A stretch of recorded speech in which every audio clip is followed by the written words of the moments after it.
na ba ninyo ang salitang katedral? Well, para sa maraming mga tao, ang katedral ay isang malaking simbahan. Pero alam ba ninyo na hindi nakukuha sa laki o liit ng simbahan upang ito'y tawaging isang katedral? Ang gusaling pansamba o simbahan ay tinatawag na katedral dahil ibinabahay nito ang isang natatanging upuan. Ang upuan ng obispo na tinatawag nating katedra. Sa mga unang panahon, ang mga may kapangyarihang magturo ay mayroong natatanging mga upuan.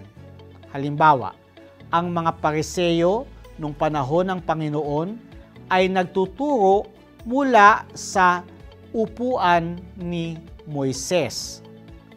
Gayon din naman, ang mga obispo ay nagtuturo mula sa kalang katedra o upuan.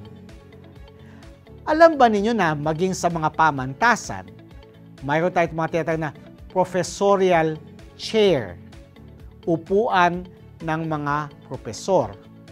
Hindi lahat ng mga nagtuturo sa pamantasan ay tinatawag na propesor, kundi sila lamang na matapos ng masusing pagsasanay ay napatunayan nila ang kanilang sarili bilang mga ekspertong tagapagturo ng kani-kanilang mga paksa.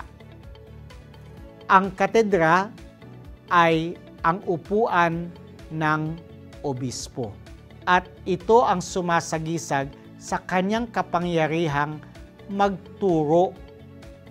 Kaya nga, bahagi ng pananagutan ng obispo ay ang pagtitiyak na ang mga aral ng ating Panginoong Hesukristo ay patuloy na inihahatid sa bayan ng Diyos ng walang karagdagan at walang kabawasan.